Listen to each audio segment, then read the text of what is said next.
D'accord, donc Shadowrun c'est un jeu à la Counter-Strike, où c'est un jeu en équipe, c'est un FPS dans lequel on doit défendre, enfin il y a plusieurs modes de jeu, des captures de flag étant le plus connu, et c'est un jeu qui se fait en équipe, donc je disais, et la spécificité de ce jeu c'est que vous avez des pouvoirs spéciaux.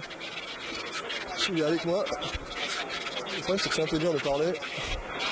Et les pouvoirs spéciaux par exemple c'est le pouvoir de téléportation, c'est-à-dire que vous voyez là il y a un mur, hop, je passe de l'autre côté du mur, ce qui évite de se faire... c'est ce qui permet de s'échapper.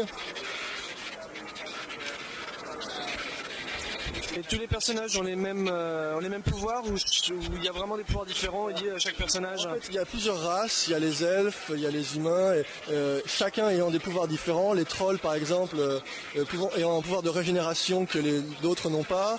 Il y a en général plus les personnages sont gros, plus ils vont pouvoir porter des armes importantes.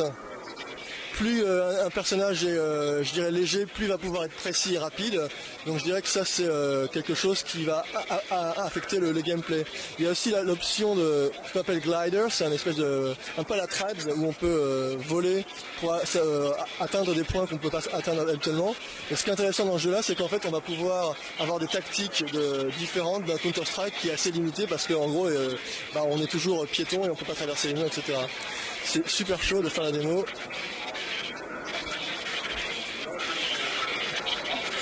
Donc nos amis, voilà. Comme on peut le voir à côté, enfin sur les machines qui sont à côté, on pourra jouer aussi simultanément depuis un PC avec des jeux Xbox 360. Tout à fait, c'est le premier jeu qui utilisera ce qu'on appelle Panorama, qui en fait permet de jouer à la fois sur console et à la fois sur PC. Donc à côté, il y a effectivement un joueur qui joue sur PC, donc sur le clavier, et là moi je suis sur pad, et on pourra enfin voir qui est meilleur, est-ce que c'est les joueurs de console ou les joueurs de PC. Ce qui n'empêche pas en soi d'utiliser un pad 360 sur PC non plus. Tout à fait, on peut tout à fait utiliser le pad sur PC, tout à fait. Donc là j'étais mort, il y a un collègue qui m'a ressuscité. Il faut savoir que si la personne qui m'a ressuscité meurt, eh bien je mourrai juste après. Donc j'ai intérêt à défendre la personne qui m'a ressuscité. Et ça apporte, je dirais, un énorme intérêt dans le gameplay, c'est-à-dire que ça nous oblige à vraiment jouer tactique. Parce qu'on peut ressusciter les gens, on peut par exemple créer un arbre, là, je vais le faire maintenant, qui redonne de la vie aux gens qui sont en dessous, alors aussi bien ennemis qu'amis. Donc là encore, il faut en général faire ça à des endroits stratégiques. Et les ennemis peuvent profiter de cet arbre aussi ou juste les alliés? Non, c'est tout le monde. Tout le monde peut profiter de l'arbre. Alors je sais pas où est-ce qu'ils sont. Hop.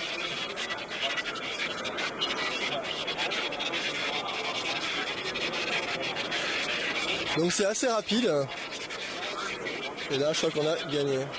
Au niveau des maps, on a une idée à peu près du nombre de maps qui seront approximativement disponibles pour le jeu Aujourd'hui, on en a une dizaine. Une dizaine de cartes.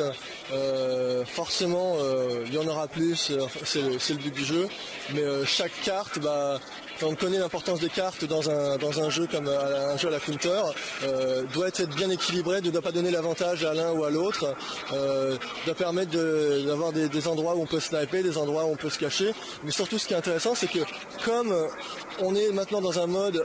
Je vais mourir. Voilà. Donc là j'ai échappé de justesse. Comme on est dans un mode où on peut traverser les murs maintenant, il faut complètement repenser le level design d'un jeu. Parce que y a plein de choses qui n'étaient pas prévues avant. Avant, quand on joue à Counter, on peut se planquer derrière une porte et attendre que les gens viennent. Là, maintenant, dans un jeu comme ça, dans la mesure où les gens peuvent traverser les murs, il faut penser les jeux différemment, quoi. Au niveau du level design, c'est complètement différent. Donc là, vous avez vu, là, tous les équipiers on joue tous ensemble. Ils essayent de voler l'artefact qui est là-haut. On l'a repris.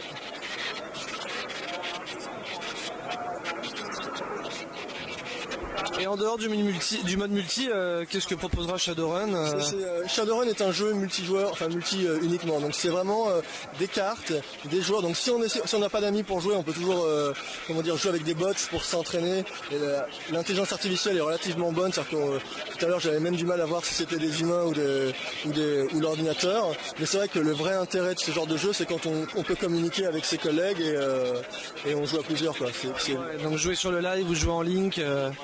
C'est encore plus idéal. C'est le but du jeu, tout à fait.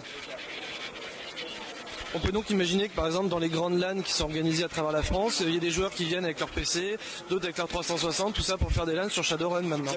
Exactement. Et le but du jeu aussi, derrière tout ça, c'est le décloisonnement des formats. C'est-à-dire que arrêter le côté les PC d'un côté, les consoles de l'autre.